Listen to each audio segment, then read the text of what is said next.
Hello, it's Fred from PickleballGuys, and in this video we're going to take a look at Dunlop Pickleball Paddles, which just recently launched. They've introduced 3 different high-end series with 2 distinct variants within each series. They also have an entry-level paddle called the PT1, which we chose not to bring in simply because we already have enough entry-level paddles to move through that we can offer at much better prices. Maybe we'll bring it in at a later date, but regardless, nobody's looking at video reviews for entry-level paddles. We're just taking a look at the high-end performance paddles. So, Dunlop has entered the pickleball market. Some might say better late than never. However, I honestly think this should have been done years ago. My initial reaction to hearing about Dunlop getting into pickleball was that this is another case of a big-name racket brand hopping on the pickleball bandwagon in the wake of other companies who have dedicated their brands and focus on pickleball to solidify their chunk of the market. But I want to give Dunlop some credit because they are entering the market with some unique paddles that have incorporated some interesting changes and technologies to stand apart from the other cookie-cutter paddle brands. As I've mentioned, each series has 2 distinct variants. One that is thermoformed with an injection and an edge guard, which is standard for Gen 2 paddle construction. These are the 3s of each series. The other variant features a carbon fiber monobody edgeless frame construction.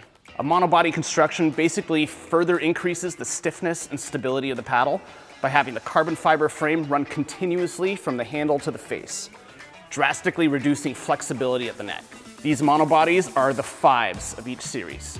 Another difference between the 2 variants is the surface texturing. The 3s have a gritty carbon fiber peel ply texturing that everyone will be familiar with and come to expect out of a high-end paddle. The 5s have Dunlop's Flownetic Film integrated between the carbon fiber surface and the core, which reduces surface stiffness to improve feel and dwell time with the ball, as well as increase surface durability. This is paired with Dunlop's Spin Skin, which is a polyurethane coating fused over top of a raw carbon fiber face.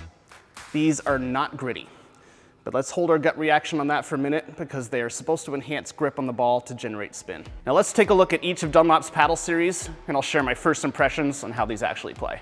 The TT series is what Dunlop refers to as their tactician series. These are intended for players looking for more control.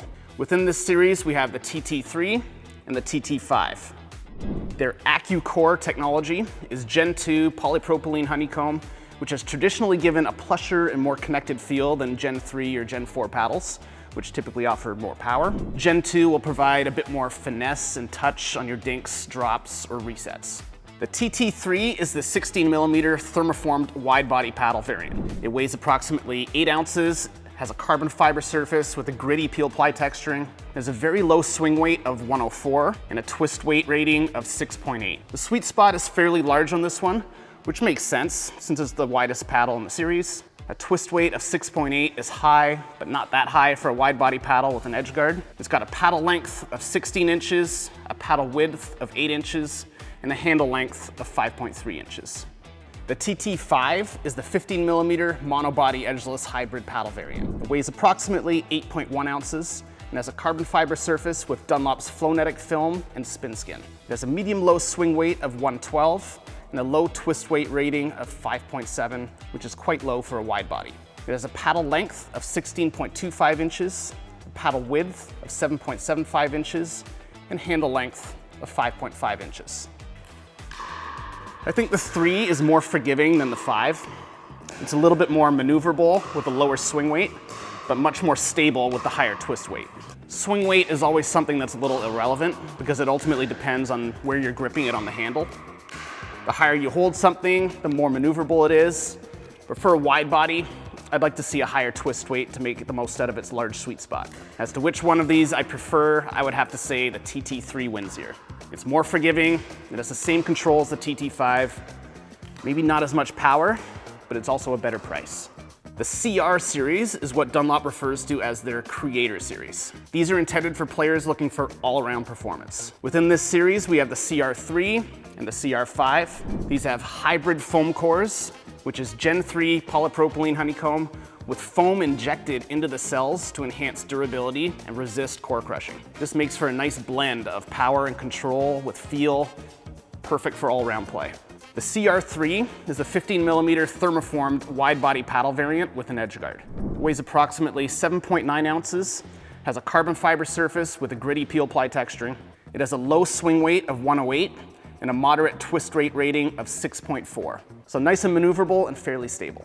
It's got a paddle length of 16 inches, a paddle width of 7.9 inches, and a handle length of 5.3 inches.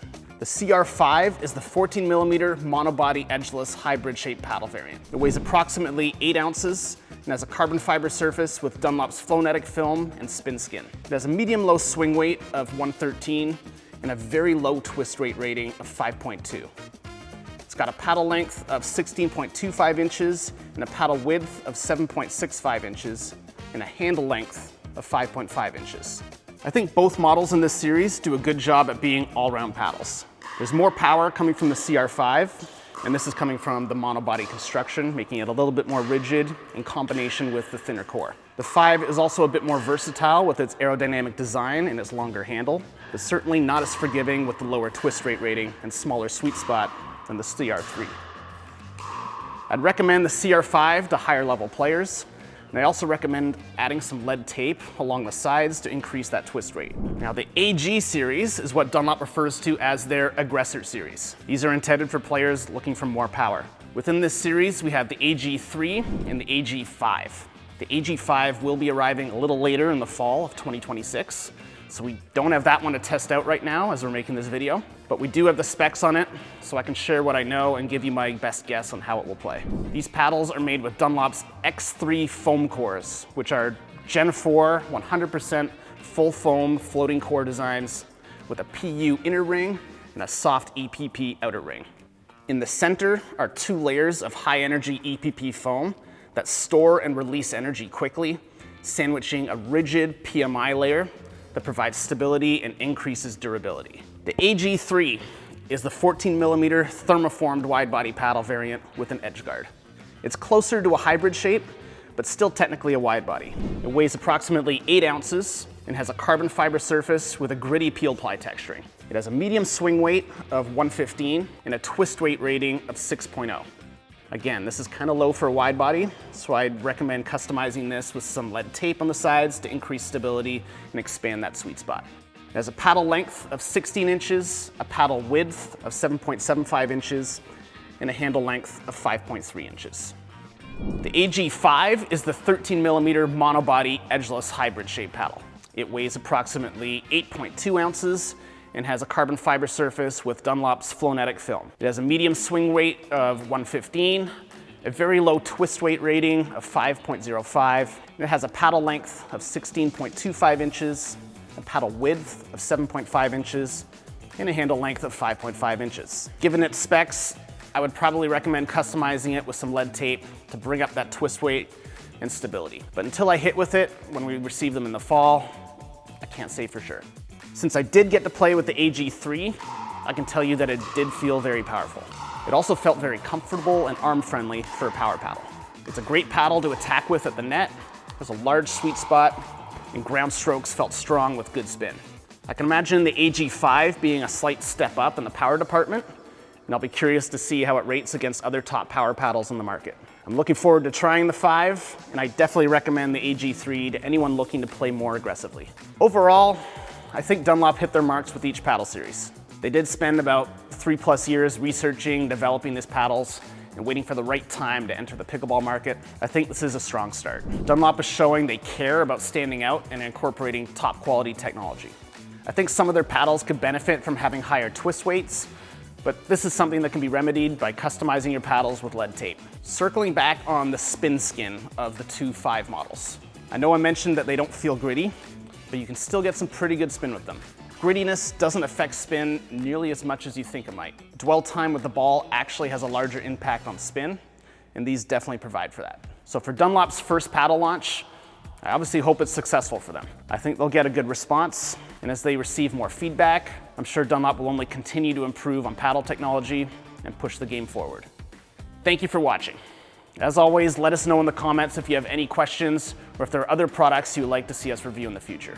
You can find these Dunlop pickleball paddles available here at pickleballguys.ca. Come check us out.